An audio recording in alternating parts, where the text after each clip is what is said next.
on retrouve Monsieur Philippot sur le plateau de France Info pour mettre, il faut le dire, une bonne paire de bifles, que ce soit aux journalistes ou aux hommes politiques, sur la question économique de la France. Vous le savez, ça va mal.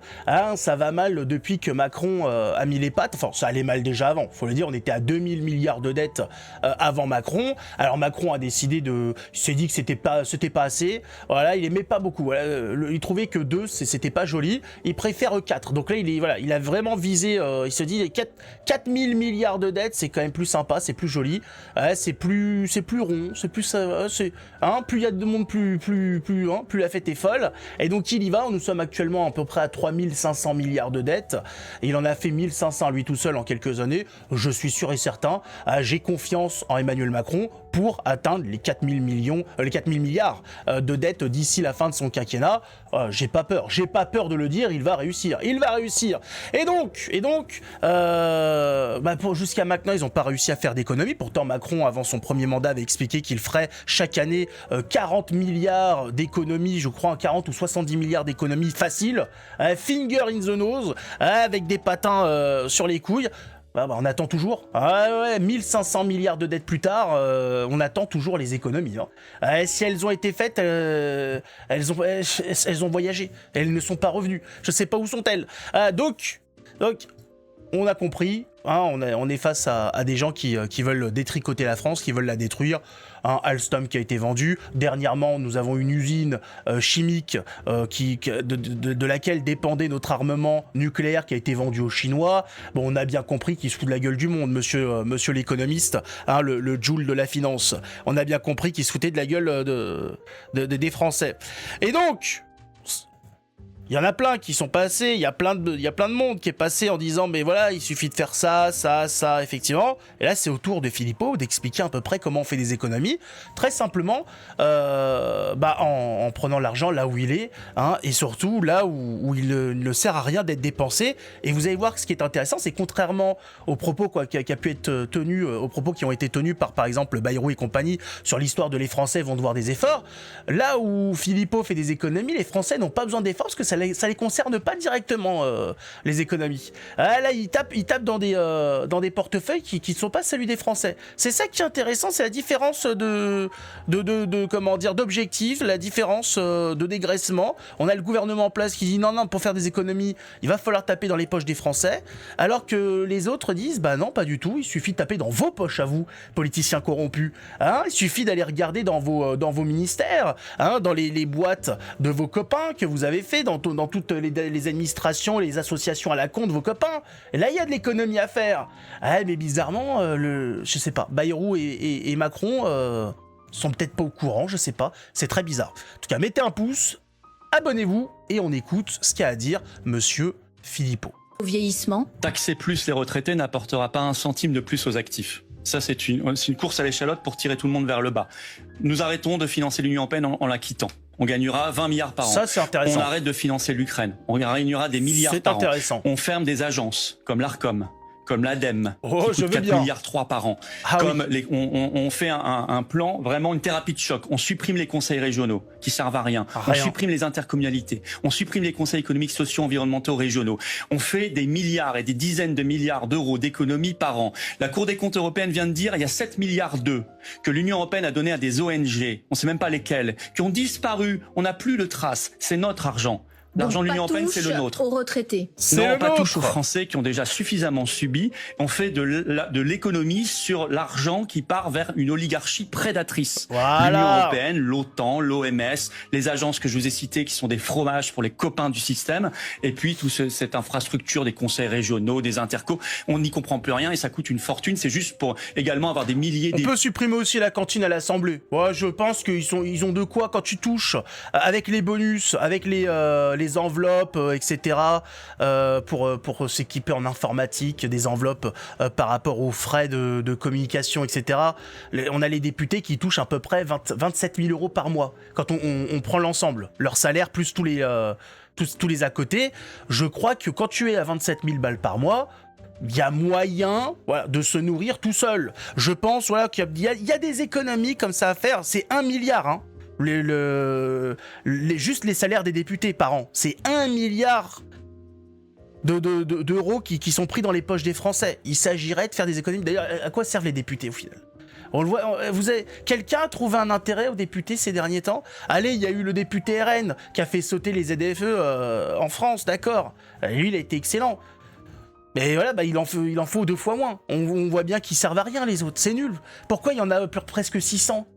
600 branleurs, c'est énorme. C'est l'épicentre de la branlette, comment ça se passe ? Ouais, non, faisons des économies, exactement. Les élus qui ont beaucoup de privilèges, ça ne sert à rien. Ça sert à rien, trop de privilèges, exactement, voilà, c'est là où il faut taper, c'est dans ces histoires de privilèges, voiture de fonction, chauffeur, logement de fonction, et j'en passe, et d'ailleurs, retraite à vie. C'est marrant qu'il y en ait aucun qui ait pensé à cette histoire de, faudrait peut-être supprimer cette chose aberrante, voilà, qui fait que un ministre, après 5 mois d'exercice, a sa retraite à vie par rapport à son poste de ministre, là où n'importe quel connard de base doit cotiser pendant 50, je sais plus c'est combien, 40 ans, etc.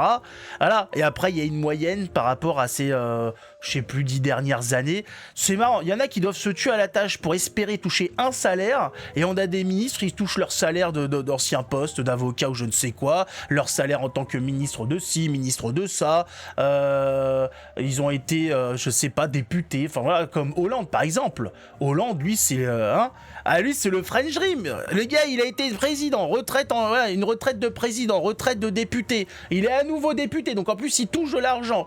Il a été, je sais plus quoi avant, sénateur, je sais plus quoi, enfin... Si au bout d'un moment, les gars, wow, on fait une moyenne, enfin c'est même pas on fait une moyenne, c'est-à-dire à la limite, en tant que politicien, vous cotisez comme les autres en fait, voilà, c'est tout. Il y a même pas d'histoire de oui peut-être, non voilà, vous cotisez et à la fin de vos 50 trimestres ou je sais pas quoi là, c'est comme les autres. Voilà, c'est que vous arrivez à 65 ans, et alors qu'est-ce que... Voilà, on fait le bilan, on fait comme pour les autres. Alors, le salaire moyen des 10 dernières années, bien évidemment, entre-temps, on aura divisé les salaires. Non, ne croyez pas que vous allez continuer à vous en mettre plein les poches. Quand on voit des Mélenchons qui n'ont jamais bossé de leur vie, être millionnaires, mais littéralement, c'est même pas pour exagérer le trait. Le type, il est millionnaire, il a pas bossé de sa vie. Il a pas mis une paluche dans une usine, le type. Et le gars, il est millionnaire. Tu te dis comment c'est possible ? Comment on peut s'enrichir en étant un politicien qui n'a rien fait ? Qui a une réforme à mettre en avant mise en place par Mélenchon ? Quelle loi on doit à Mélenchon ? Qu'est-ce qu'on doit à Mélenchon au niveau politique ? À part des sorties à la con, à part c'est sa grande gueule qu'on voit sur tous les plateaux télé, qu'est-ce qu'on doit à Mélenchon ? Rien. Le type, il a rien fait, il est millionnaire. Je parle de Mélenchon, il y en a d'autres, que ce soit à gauche, au centre, à droite, etc. Bien évidemment, nous avons malheureusement dans ce pays, il n'y en a pas un pour sauver l'autre. Voilà, c'est clair et net, c'est tous, voilà. Pour la plupart, attention, pas tous. Pour la plupart, ce sont des profiteurs, et là, ils sont là pour s'en mettre plein les poches, je n'en doute pas. Pareil, je sais même plus c'est combien le salaire de député européen, mais c'est une aberration. Ça aussi, l'Union européenne, c'est un trou sans fond, c'est de l'argent qui part, qui s'envole, qui s'évapore, et pareil, et après on nous dit, l'argent il est où ? On sait pas. Voilà, l'histoire des 7 milliards qui ont été donnés à des assos, enfin qui étaient censés être donnés à des associations. Ils sont où les 7 milliards ? Ils étaient là. Ils étaient là et ils sont plus là. Ils sont où ? On sait pas. Ils étaient là et ils sont plus là. Ils étaient là, ils sont plus là. C'est un tour de magie, on est où là ? On est dans Astérix et Obélix contre César là ou je sais pas quoi ? Ah non, c'est Mission Cléopâtre. Faut pas confondre. Attention, un petit peu de culture quand même. Ils se foutent de notre gueule à fond les types. Ils sont exceptionnels. Donc on le sait, les économies sont à faire. Regardez l'exemple. On peut regarder l'exemple. C'est où là dernièrement ? En Argentine. Alors attendez, je vais virer ça. Hop, voilà. En Argentine, le PIB argentin augmente de 5,7% en février. Ils avaient quasiment 300% d'inflation les types. Le gars, en pas longtemps, le gars il a redressé le pays. Je sais plus, les salaires ont été relevés à la hausse. L'inflation, il l'a baissé je sais plus, là, il a enlevé genre 100 et quelques % d'inflation. Enfin, il y a du boulot qui a été fait. On a l'exemple italien. On n'a même pas besoin de partir aussi loin. On peut regarder ce qui se passe en Italie. Ils ont divisé par plus de 2. leur déficit très rapidement. Voilà, donc quand on veut, on peut, sans mettre à mal, bien évidemment, la population. C'est sûr qu'en tapant dans les poches des Italiens, ça aurait été facile. Mais non, c'est en redressant l'économie du pays, tout simplement. Le problème, c'est, est-ce qu'on peut redresser l'économie d'un pays en étant sous un régime de sale communiste ? Je suis pas sûr du tout. Je pense qu'il va falloir que les gens comprennent. Hein ? Pourquoi en Italie, pourquoi en Argentine, donc dans ces pays on a dit oulala, l'extrême droite est au pouvoir, les pays sont finis, ils sont condamnés, et ils vont retourner à l'âge de pierre. Ouais, en attendant, c'est en France qu'on a des messages en nous disant alors on sait pas si cet hiver il va pas avoir des coupures électriques. Ah donc qui est en train de revenir à l'âge de pierre ? Je pose la question, de façon tout à fait innocente. Ouais, je n'ose poser de bilan là-dessus. Je sais pas.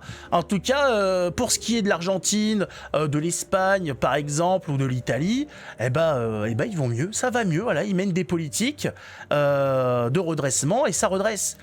Nous on est sur des politiques de punition, voilà, de vol, et donc ça risque pas de mieux aller. Hein. C'est pas en privant les gens d'encore plus de salaire, encore plus de moyens financiers qu'on va relancer une quelconque économie. Enfin ça, qu'est-ce que vous voulez ? On essaye de leur expliquer, mais ils veulent pas comprendre. J'ai envie de dire, est-ce que c'est vraiment qu'ils veulent pas comprendre ou c'est simplement le plan qui est mis en place ? Allez savoir ce qu'ils réservent, ce qu'ils nous réservent ces gens-là. Mais on voit quand même certains pays européens qui, eux, ne suivent pas le chemin. Alors est-ce que c'est la rupture qu'on a vue ces dernières années ? On a vu ce qu'on nous promettait, le nouvel ordre mondial, se fissurer dans tous les sens. On le voit aujourd'hui, hein, avec les différents pays qui se mènent des guerres économiques. On est face peut-être à une scission et on n'a pas l'air d'avoir choisi le bon camp. Voilà, on a merdé, il y avait une chance sur deux, on a chié dans la colle. Que voulez-vous ? Enfin, espérons qu'on s'en sorte quand même le plus rapidement possible, ce serait bien, voilà. Avant les vacances d'été, par exemple, ça serait sympa, ouais, avoir un petit peu d'argent pour l'été, ça serait une bonne économie qui repart. Et je vous cache pas qu'il faut pas être trop optimiste là-dessus. Non, ça va être compliqué, ça va être dur de partir en vacances cette année, hein. Ça sera pas la première. Bon, en tout cas, mettez un pouce bleu, abonnez-vous, comme ça on se retrouve la prochaine fois pour plus d'actualités en bonne compagnie bien évidemment.